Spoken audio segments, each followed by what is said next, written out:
Okay, so this is Lao Tzu, just the first chapter. We've discussed a little bit of this before, but we'll just kind of have like, I guess, a free conversation about this and other things, and you know, not to overuse words that are kind of cliches, but just get right into the flow of it. So the way that can be spoken of is not the constant way. The name that can be the name that can be named is not the constant name. The nameless was the beginning of heaven and earth. The named was the mother of the myriad creatures. Hence, always rid yourself of desires in order to observe its secrets, but always allow yourself to have desires in order to observe its manifestations. These two are the same, but diverge in name as they issue forth. Being the same, they are called mysteries. Mystery upon mystery, the gateway of the manifold secrets. Oh, any thoughts? Mm.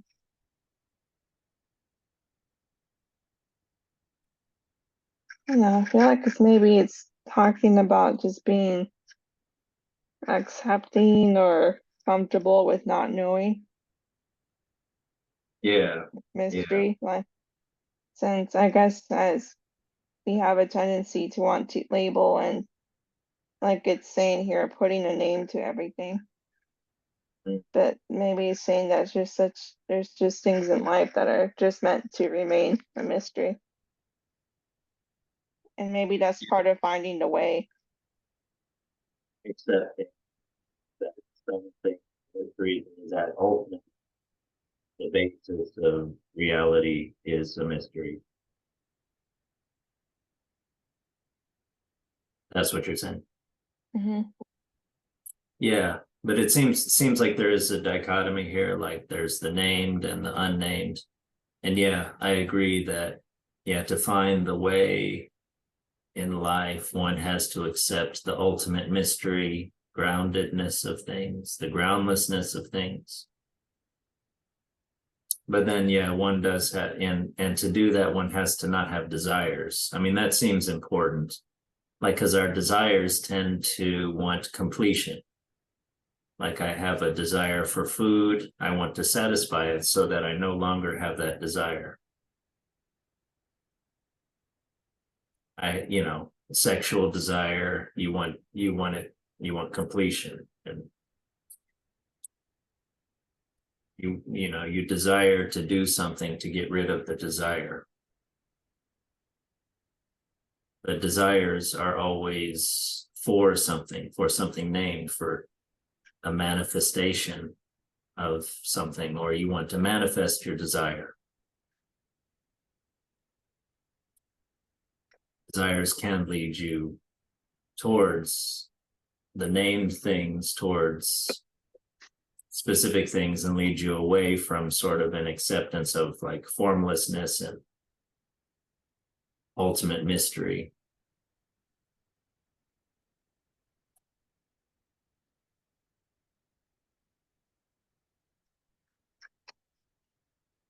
Man, I just find it a little unusual since it seems most philosophies and religions are focused on kind of trying to tell you or put a name to like the nature of reality I and mean, it is things like that. important. I think Yeah. it is.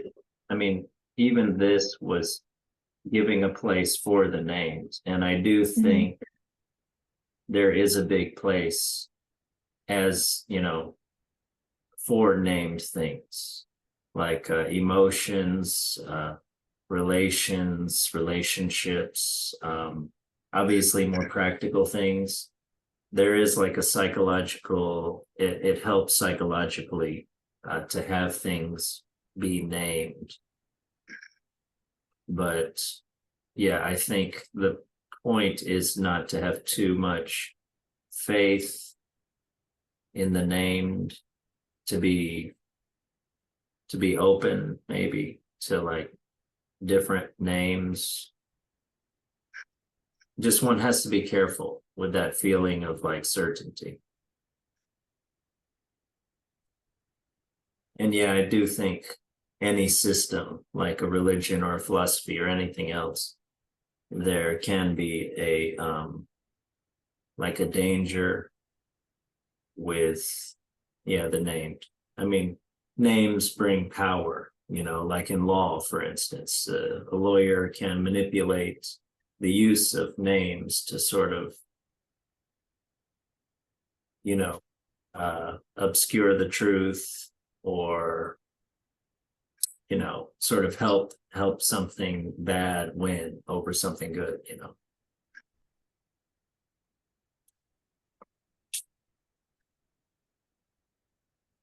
But I do think, yeah, I do think there's a place for the proper use of names. But yeah, one ultimately, I think, needs to know not to have too much faith in them.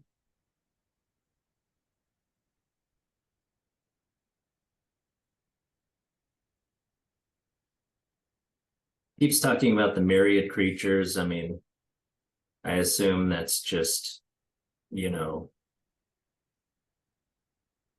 all living things, and maybe even ideas. Okay, yeah, I was thinking more of it in terms of the living things, but yeah, I guess it applies to ideas too. Yeah, I don't know. I mean, I'm just guessing.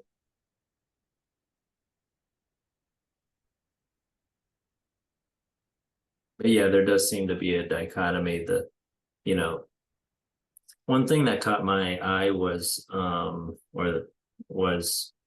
way that can be spoken of is not the constant way. Mm.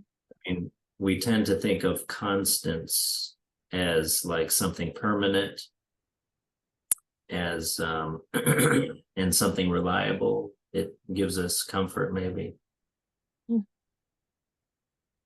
Oh, but yeah, that is maybe the grounding, but we cannot speak of that. The constant way is not the way that can be spoken of. The constant name is not the name that can be named. I'm just reading them backwards. So what does this mean, practically speaking? I'm talking about the name that can be named is not the constant name. Mhm. Um,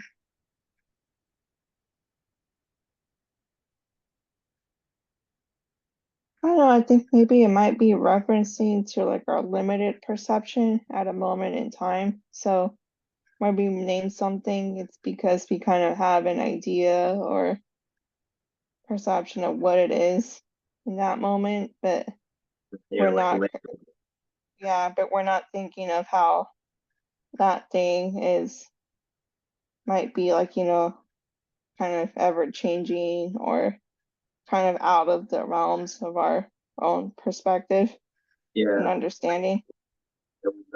things order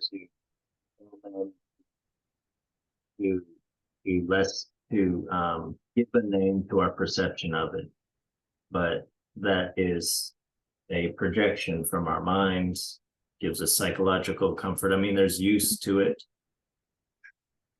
And in society, people are doing this with each other. They're labeling each other. Obviously, that word labeling shows people understand that there's a lot of bad things that go along with that, with, Mm. you know, having like a truncated understanding of someone else or another situation or something. But yeah, it does give you focus. It does give you psychological kind of grounding as to what to do next, how to you're giving a name to how you are perceiving something.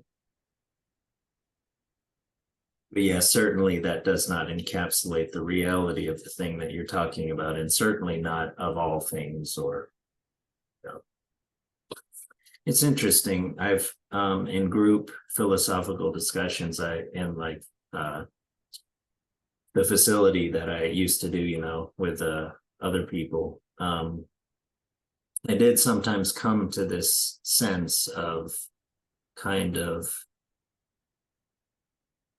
it's like the deeper you go, the less words, the fewer words you need to use. It's the more you, I don't know, the more you sift through reality, the fewer words there is. And then it's kind of like, maybe you could say something like, all that you can say eventually is just, this one word, maybe God, or maybe the way, or something like that, And if you could sort of, the best thing you could do is to simply say one word, and then someone else listens to that one word and gets everything. And that's all that needs to be said, Of course, maybe you could go further and say a deeper reality is to not even say that word, not even need to say that word, But I think when I read Plato, that's my understanding, is they're trying to use words to get rid of like bad ideas and false impressions and things like that, to try to get to understanding, which is pointing to a wordless understanding of, like, say, the nature of particular things like the good or justice, and maybe eventually to go beyond those to just a perception of reality, which is, very psychologically satisfying, which made me think that that Plato is talking about something like what the Buddha is talking about with enlightenment. And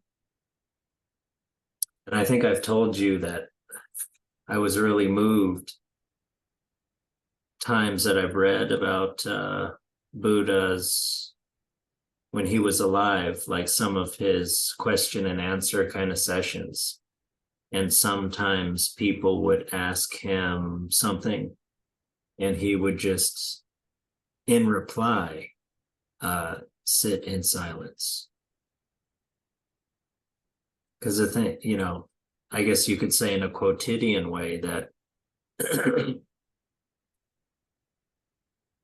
question itself reveals a kind of faulty or wrong way of thinking, that no matter how it's answered, you're just going, the point isn't to stay in that way of thinking, it's to not be in that way of thinking. So maybe the best thing he can do in reply to that wrong way of thinking manifested in that question is to sit silently, in silence. Maybe it inspires some silence of the other person to calm those thoughts.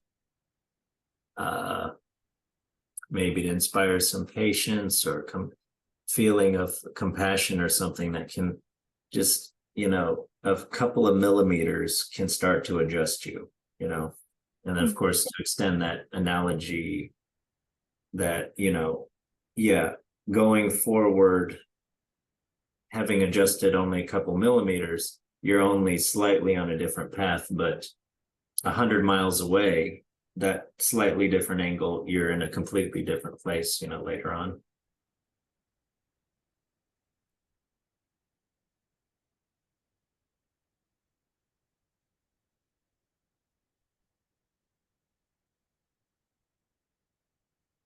Always allow yourself to have desires in order to observe its manifestations.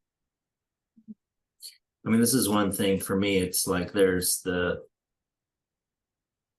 Platonic or Buddhist or whatever, like, kind of being in touch with ultimate reality, but then you have to come back down off the mountain and be with people in their normal way. And so you do still have to be human in like very quotidian kinds of ways in order to understand like how to talk to people, you know. Like the thing about the Buddhist dialogue, non-dialogue that I just mentioned, that I think that really helps in like that they came to him. It's in like a temple-like setting with all the followers, and there's certain even maybe protocols and things to get you in a certain mindset already, so to speak.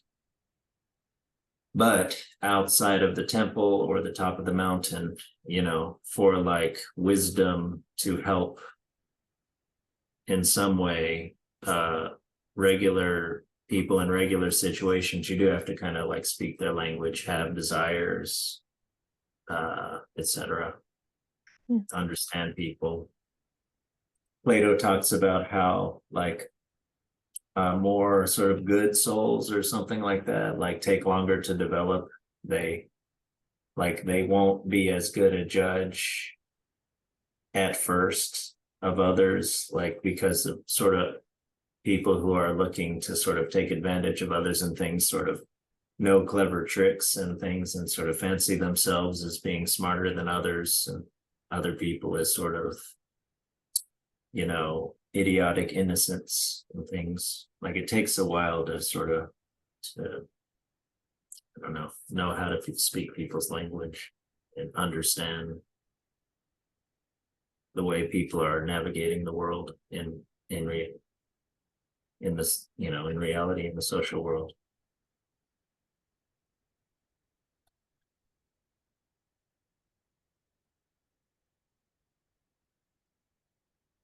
The nameless was the beginning of heaven and earth. Yeah, I mean, if you think of yourself being in reality, that was, you're kind of really fading out in the picture there. Oh, Yeah, I'm sorry. no, it's all right. But yeah, it's just but yeah, it's interesting. I mean, you mentioned philosophies and religions maybe sometimes being very preoccupied with like names and systems and things. But this is a different philosophy. Maybe this is the beginning of this book. The nameless was the beginning of heaven and earth. I mean, if you could keep in mind that, I mean, how does that change your worldview? I guess we don't tend to think of the beginning of heaven and earth anyway, right? Especially in modern times, like we're kind of ahistorical, I think.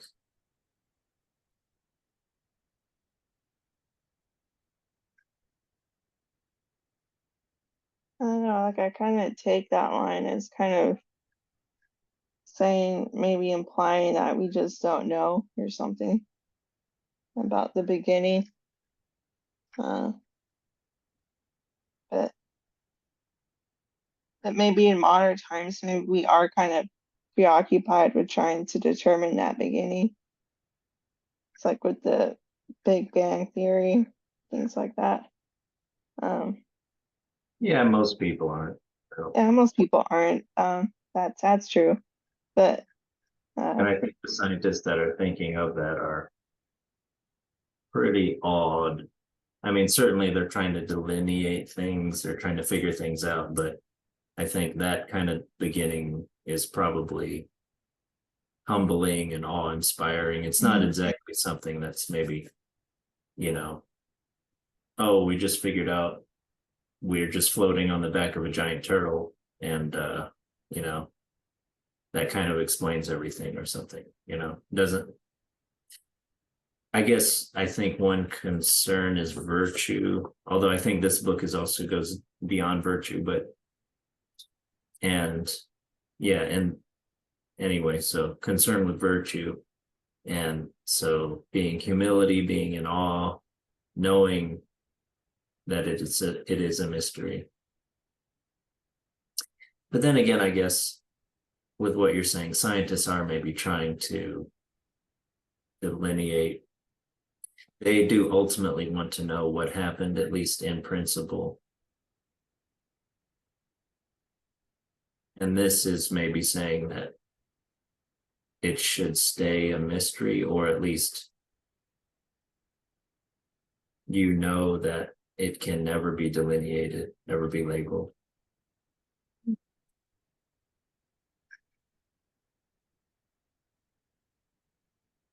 But anyway, that's just scientists. I think most people, Mhm.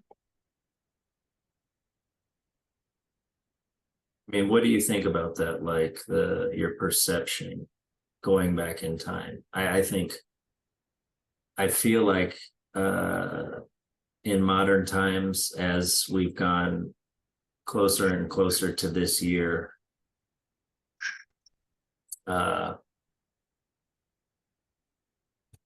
are less and less historical. I mean, what do you think about the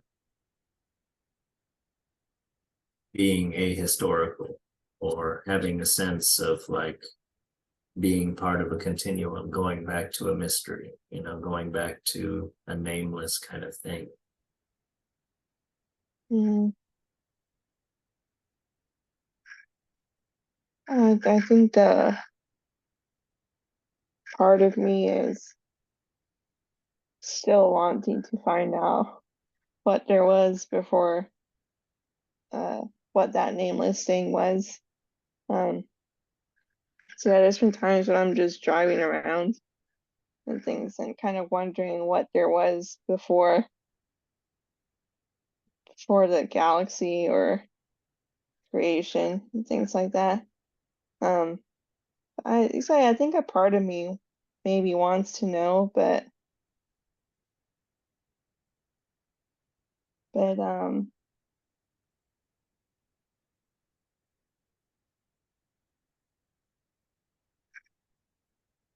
I guess it's not that important really. Maybe I to mean, kind of can you perceive that? um There's one thing about what it was, but there's another thing of can your mind know that? yeah, yeah, I don't know about that. I kind of think I kind of have an idea that maybe there's just things beyond my understanding, um, that I'm not meant to understand, perhaps. So I There's, think part of me, yeah, go ahead. so I think maybe part of me is kind of aware, or maybe has some acceptance towards the idea. Um,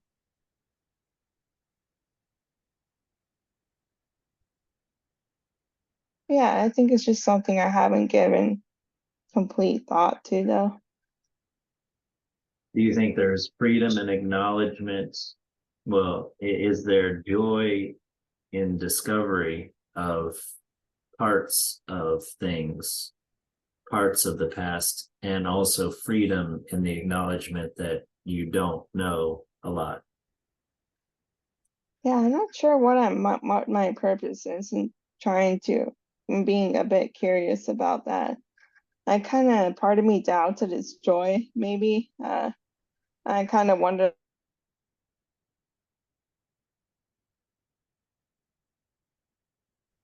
um, or I'm sorry, you cut out. You kind of wonder what? yeah, I kind of wonder how much of it is just kind of more of an egotistical thing, where maybe I would enjoy kind of knowing more than other people.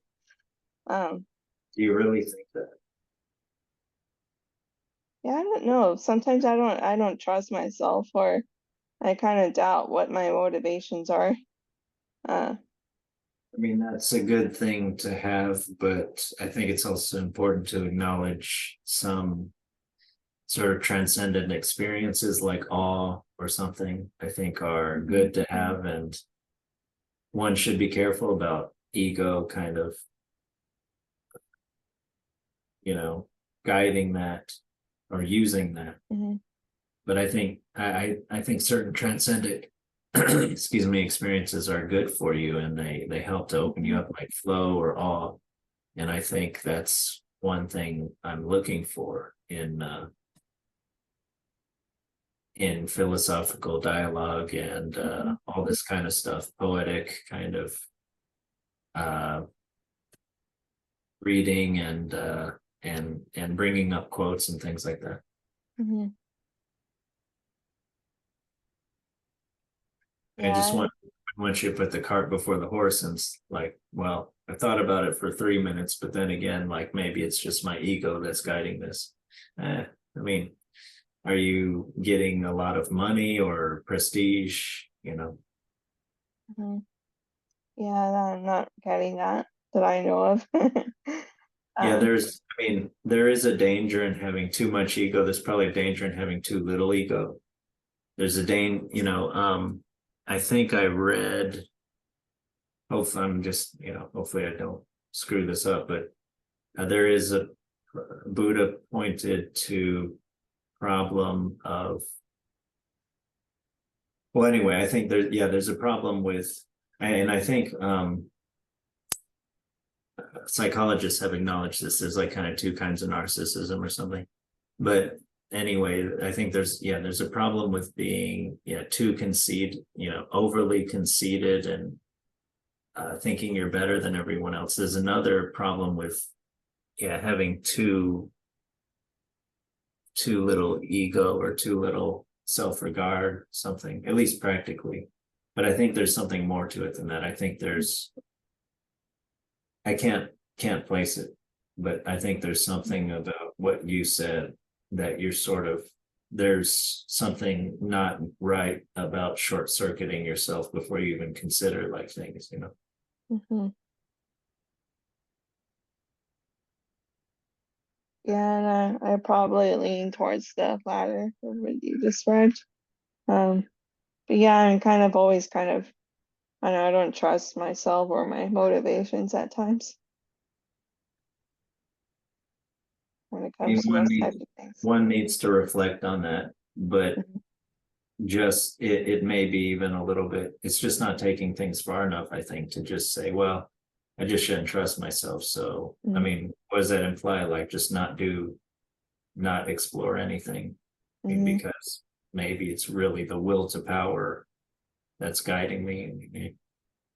It's something to keep in mind. It's not something to just use to sort of prevent yourself from doing something that obviously has some benefit to it. Yeah, just answer my question. Do you think there is awe in do you think there's joy in discovery, but awe in the sense? So I'm trying to point us to like not just cognitive perceptions of things, but more like senses of things, you know, with your body, with your soul or whatever. I mean, do you think there's a joy with discovery, but a awe in in the in the perception and the feeling, like kind of concretely, of like not knowing a lot, all that you don't know, maybe? Mhm. Yeah, I think I would feel a sense of that in terms of I would probably feel closer to like a divinity or higher power. And yeah, I'm not an atheist, so I feel like maybe experiencing something like that would help me feel closer to that. Do you want to feel closer to the divinity or divinities? Yeah, I do. It's Do something you I'd like. do, can I ask, do you do things to do that? I think I always have like some daily prayers from and kind of sometimes in conversation with like a higher power. Um, outside of that, like ever since I haven't been to the as involved with the Catholic Church, I guess it's so much. I mean, do you think when you're praying or when you're talking to the divinity, you're connected in some way? Yeah, and sometimes when it's just things of beauty I see, or, higher beauty in nature, or just anything I might see around me, um, I feel closer, just anything good. Yeah. So you mentioned beauty and goodness. There's also Mhm, truth. mhm. Why do you, can I ask why you think you feel closer to divinity when you view beauty or beauty in nature? Mm, I guess it's part of me that kind of believes that those things do come from divinity. So, um, and that those things are there for us to kind of, appreciate and kind of use, I guess, to build that closeness. Uh, That sounds very much like Garden of Eden. Like mm, this all was created for you, Adam. yeah. But I mean, Um, that doesn't that go against the idea of science that like humans only happened in the last, 1.5, point 0.7, whatever million years ago. it does, but you Sure. always bring up that quote by Shakespeare of how there's more to the world than what's in books. Yeah, So yeah. I But think there's that would more be to my, dialogue than just those two things. yeah. I mean, I bring up that quote from Shakespeare. There's more to heaven and earth than in your book than are in your books, Rodrigo, whatever however Hmm. it goes. To try not, to stop myself or to give sort of a poetic mini argument to like not being so sure of one's atheism or one's materialism. But I think I wouldn't use that quote to justify just not answering like basic questions. Like, for instance, Hmm. this is something that the famous atheist Christopher Hitchens brought up. Like, he was raised in some type of, by some religious teacher or something, not, raised like in school. And, they were going on a nature walk when he was little, and he said, the teacher was telling him, look at all this beautiful green around you. And this was made for the perception of beauty of human beings.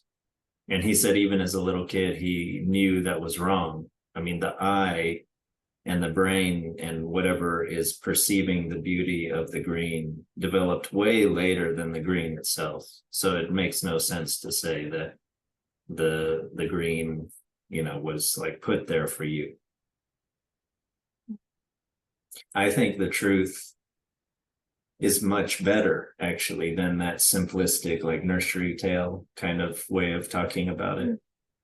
And I couldn't actually tell you what I think the truth is, but it's something about how it's all like connected, or now it sounds like a cliche or Hmm. something, but um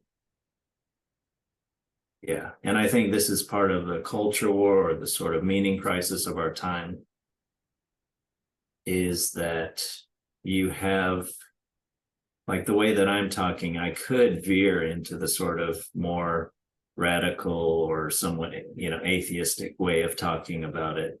Like, and then 2 minutes later, I'm saying, that's why there's no meaning to life, or, something like that. You could go nihilistic, you know. But uh and I think this is maybe why in our time that some people, I, I think of it as a retreat or willing blindness to, reality as shown us by science and everything, and retreat back into the sort of, you know, maybe literally taking the Bible literally, or taking, cultural texts literally, or like sort of being like, you know, not trying to explain, like I will believe the scientific account when it comes to the weather, or when it comes to engineering or things like that. But when it gets too much into like quantum physics or evolution or, you know, neurobiology and things, like I don't really want to, I'm just going to pretend like that doesn't exist, you know? Mm. And I think there is a difference between like that quote from Shakespeare where you're like acknowledging we don't know everything and we may never know everything. And this is kind of one of those questions that I was asking you, you know, can you know anything? You may have been talking about trying to know what happened before the Big Bang, which is beyond my ken, but I think it's an interesting idea because I think that's like before time. So that's like a nonsensical question, which is really interesting and which makes those kinds of physics things really cool to think about. If I could think about it, but I don't know anything about them. But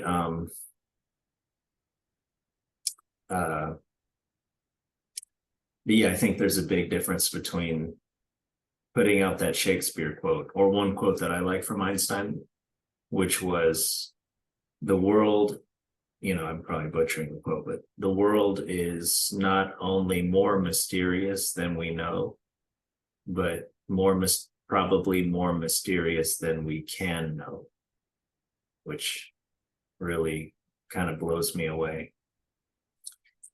There's a difference between the world of those quote, you know, the mindset of those quotes and just saying like, you know, and just retreat, you know, being like sort of willfully blind to like what we know about the world from science, you know. I think we do, like the atheists say, we do have to face reality as we know it, you know, but too often there's sort of sometimes those accounts can go into are you still there? Too often those accounts can go into, yeah, nihilism or lack of meaning or being anti-religion or something like that.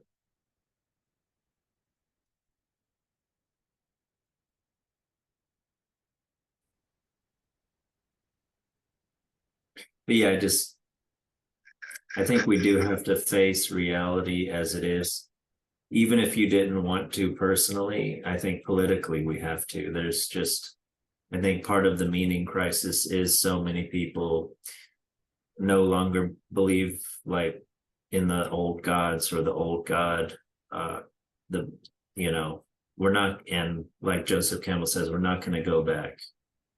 And we have to go forward into like a new good reality, which, you know, probably acknowledges things from science, but doesn't go into, you know, sort of meaninglessness or nihilism, solipsism, you know.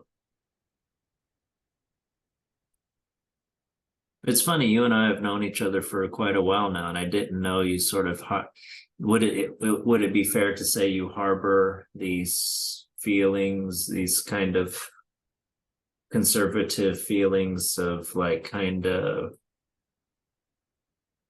incongruent things, like a sort of like God of the Bible, but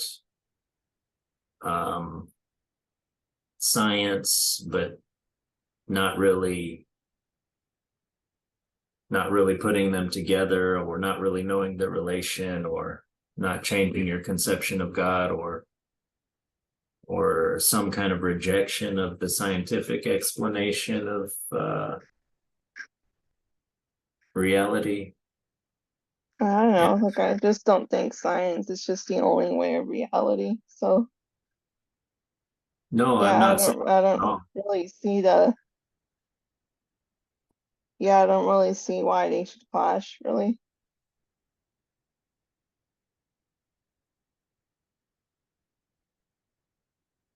Or why they clash a lot in some people's minds. I think some of the questions I've asked you have actually pointed that out already. If I'm not sure if you you saw that.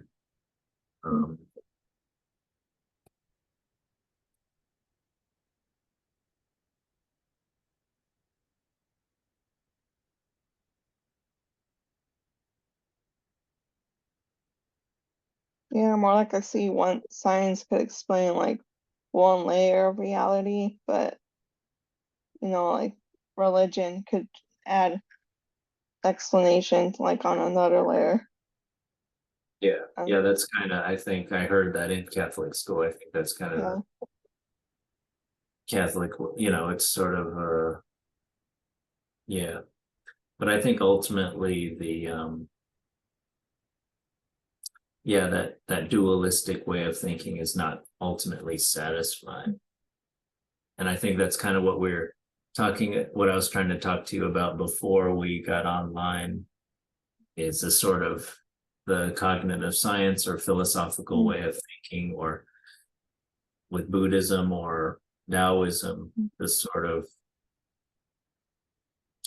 yeah, not having a problem, not having to split your mind. I think that's a problem. Or I think maybe that's a problem, like having to split your mind, like having to hold contradictory beliefs, because you're trying to say that, because if you believe that the world operates according to physical principles, but you also, and that's totally mechanical, right? But you also believe that in a divine power that um, inserts itself and makes things not go according to physical principles, like strict cause and effect, then that's like a contradiction, right? So there is a way of believing in science and believing in a particular kind of God that is maybe contradictory. Maybe I'm doing something similar in,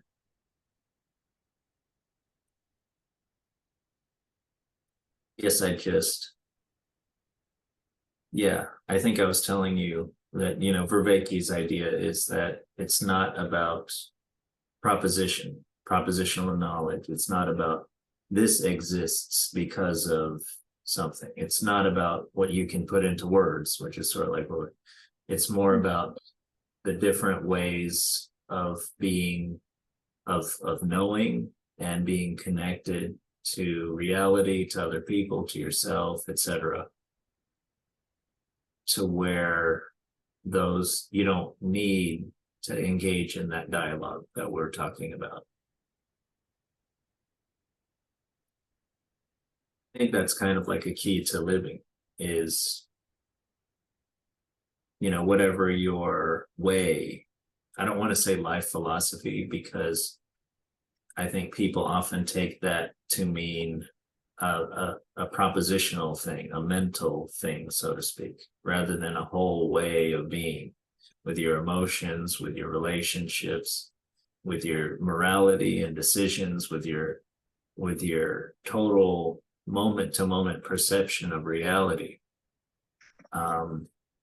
But I think if your way of being is right, then it doesn't, it no longer matters to you that you're at least nearly as much, like it doesn't bother you that much, like that you're gonna die, or etc., the presence of evil or something like that in the world. I mean, because one thing, I mean, there's just, I just think in the history of like Judeo-Christian religion, there's just, it's like part of it is a history of, there's a lot of problems that, and so much of the history is like trying to patch up the philosophy or the beliefs and things like that, that don't really, trying to, it's like there's a belief that it's hard to believe in, so then they invent like a worldview to like cause that belief to make sense, but I sort of think you don't need that stuff, I mean, it's just, Yeah, and I think that stuff can ultimately, yeah, just be a distract one from a way of living completely in the moment, living deep philosophical connection to reality, to yourself, to others, you know. Mm.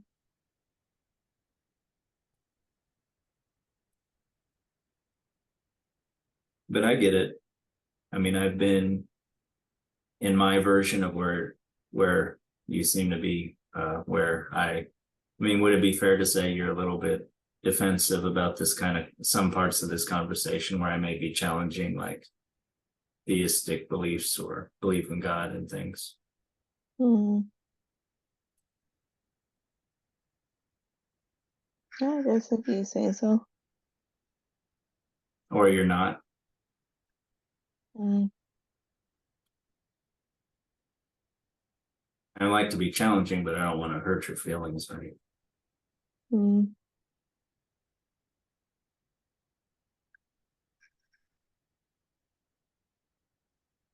I'm not sure. Like I'm just like,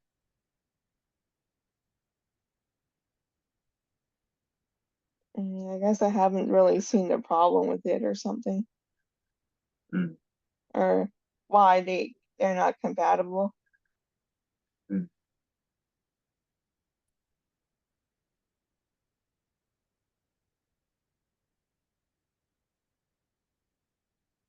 I mean, I didn't ask you that. I just asked you if you felt defensive about it. But so you didn't feel defensive.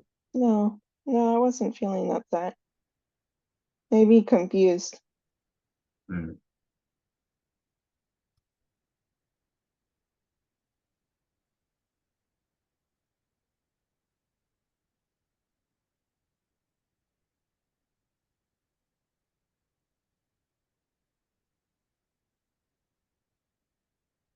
Okay. Well, any more thoughts about the passage? Mm, see. No, I just thought it was, yeah, it just made me think a lot about the impact of like naming and having things nameless. So I think it's something I'll keep thinking about.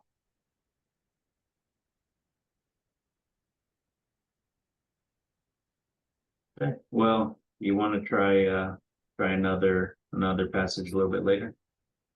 Yeah.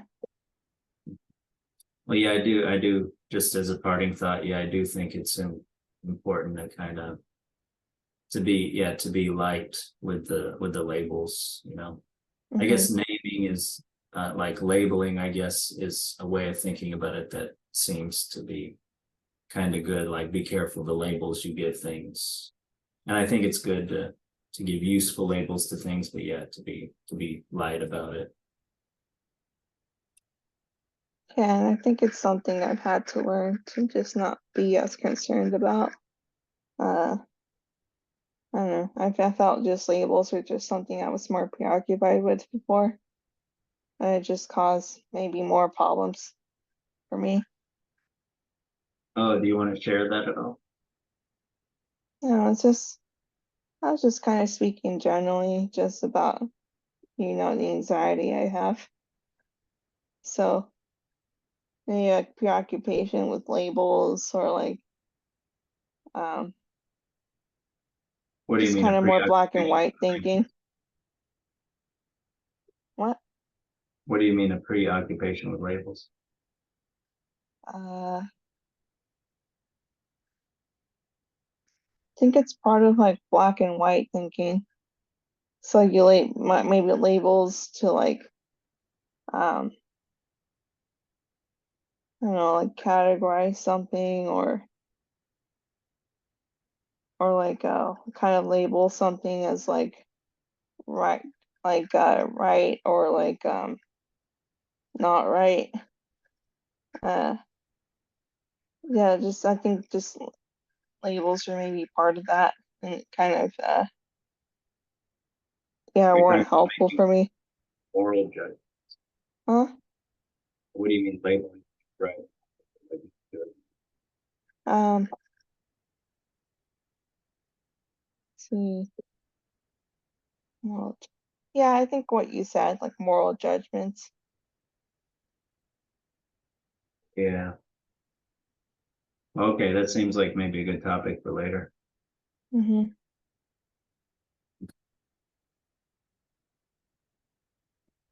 So let's see how much we label in the week to come. Mm. Okay, well, talk to you later.